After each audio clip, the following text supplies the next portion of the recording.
আজ পমপ্লেট মাছ রান্না করছি। পমপ্লেট মাছে লবণ হলুদ মাখিয়ে হালকা করে মাছগুলো ভেজে নিচ্ছি। এই পমপ্লেট মাছ বেশি ভাজলে খেতে ভালো লাগে না। সব পমপ্লেট মাছগুলো ভাজা হয়ে গেছে। এবার কড়াইয়ে দিয়ে দেবো পরিমাণ অনুযায়ী সাদা তেল। রান্নাটা সাদা তেলেই করতে হবে।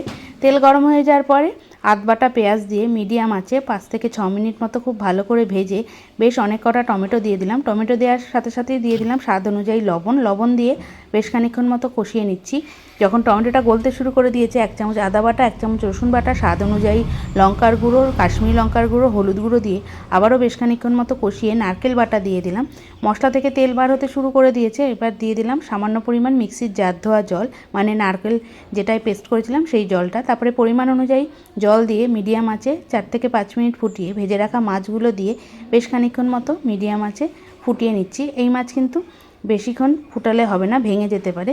এবার গ্যাস বন্ধ করে দিলাম। মনে হলো লবণের পরিমাণটা কম, আবারও লবণ দিয়ে দিলাম। তারপর দিয়ে দিচ্ছি পাতিলেবুর রস। গ্যাস বন্ধ করে পাতিলেবুর রস দিতে হবে, না হলে কিন্তু ঝোলটা তেতো হয়ে যাবে। তৈরি হয়ে গেল পমপ্লেট কারি।